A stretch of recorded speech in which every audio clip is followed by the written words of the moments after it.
Halo, Assalamualaikum warahmatullahi wabarakatuh. Kembali dengan Bu Ros ya, dengan materi penjasnya ya budaya hidup sehat.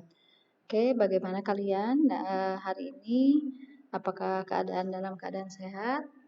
Mudah-mudahan ya kalian dalam keadaan sehat walafiat.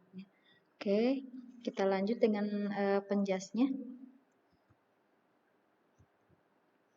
Adapun tujuan pembelajarannya, siswa dapat memahami hidup sehat. Yang kedua, siswa mampu memahami kebersihan dan menangani sampah dengan baik. Oke. Budaya hidup sehat. Satu, kebersihan lingkungan dan penanganan sampah. Yang sudah dijelaskan minggu lalu, budaya hidup sehat itu ya mengenai kebersihan lingkungan. Oke, kita lanjut ke kebersihan sekolah. Sekolah merupakan tempat belajar. Sekolah yang baik adalah sekolah lingkungannya bersih dan rapi.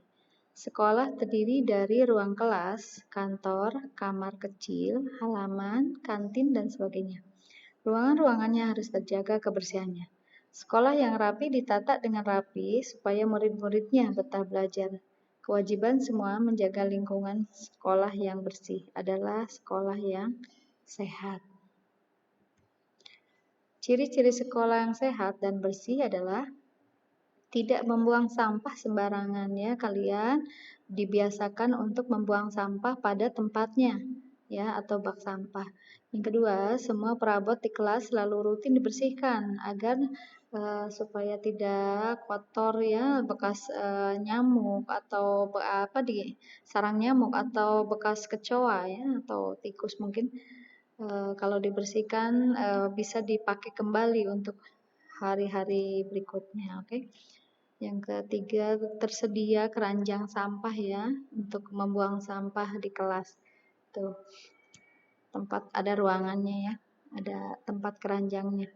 Oke, yang ketiga, yang keempat, ruang kelas dibersihkan secara rutin. Jadi ada jadwal kebersihan ya, dari Senin sampai saat Jumat kalian untuk membersihkan kelas. Oke, ada pun manfaat menjaga kebersihan sekolah, yaitu lingkungan sekolah menjadi bersih, indah dan nyaman. Kedua, kebiasaan baik selalu menjaga kebersihan.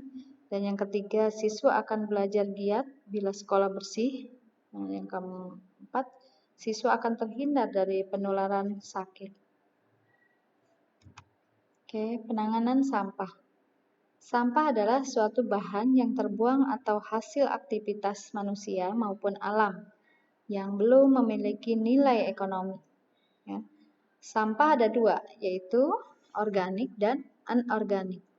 Sampah organik atau sampah basah, ya, sampah yang mengalami pembusukan secara alami, misalnya sampah dapur, sisa sayuran, dan buah-buahan. Oke, sampah anorganik yaitu sampah yang tidak mengalami pembusukan. Itu sampah kering ya, secara alami, misalnya logam, karet, kaleng, botol, dan sebagainya. Oke, permasalahan sampah. Sampah sering menjadi permasalahan lingkungan yang sulit diatasi. Banyak orang kesulitan untuk menangani masalah sampah. Hal ini terjadi karena produksi sampah setiap hari. Semakin banyak setiap hari ya, semakin banyak sementara penanganan sampahnya belum memadai. Akibatnya sering dijumpai penumpukan sampah. Oke. Dampak penanganan sampah yang salah ya, berdampak pada kondisi lingkungan. Akan berakibatkan satu, tempat berkembang dan sarang nyamuk. Yang kedua, menjadi sumber polusi dan pencemaran tanah, air, dan udara. Oke, yang ketiga, menjadi sumber dan tempat hidup kuman-kuman yang membahayakan kesehatan. Adapun tata cara pemusnahan sampah yaitu biasanya dilakukan secara sederhana ya, yaitu penumpukan. Penumpukan itu tidak efektif juga karena sampah bertumpuk itu bisa mengakibatkan sarang bagi penyakit ya, lalat ya,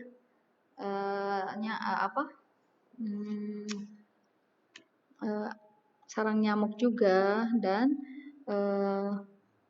tikus ya di penumpukan sampah ini. Makanya tidak efektif untuk menumpuk sampah.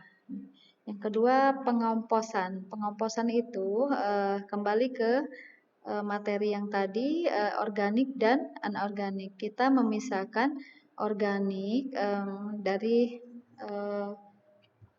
organik itu dari sampah yang basah seperti tadi sayuran atau buah-buahan.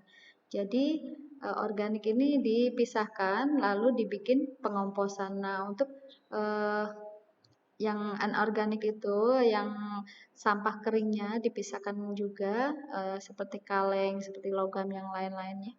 Tuh, jadi pengomposan ini terbuat dari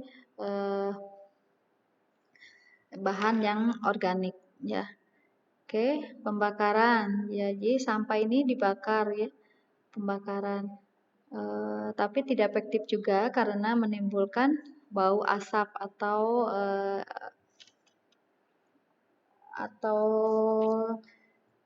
dari asapnya ini bisa membuat lingkungan tidak nyaman ya, karena pengap atau bau. Oke, penimbunan juga penimbunan ini dibuat dari petakan tanah, sebidang tanah yang digali ya, 4x4 mungkin bisa dipakai ya untuk bak sampah ini. Sampah ini dimasukkan ke dalam bak tanah yang persegi 4 ini, lalu ditimbun kembali si sampah ini. Oke, mungkin lebih efektif untuk penanganan sampahnya. Oke, materi hari ini cukup sekian ya. Mungkin bisa kembali ke materi selanjutnya minggu depan. Bisa ketemu dengan Ibu Ros kembali ya di penjasnya. Oke, thank you. Wassalamualaikum warahmatullahi wabarakatuh.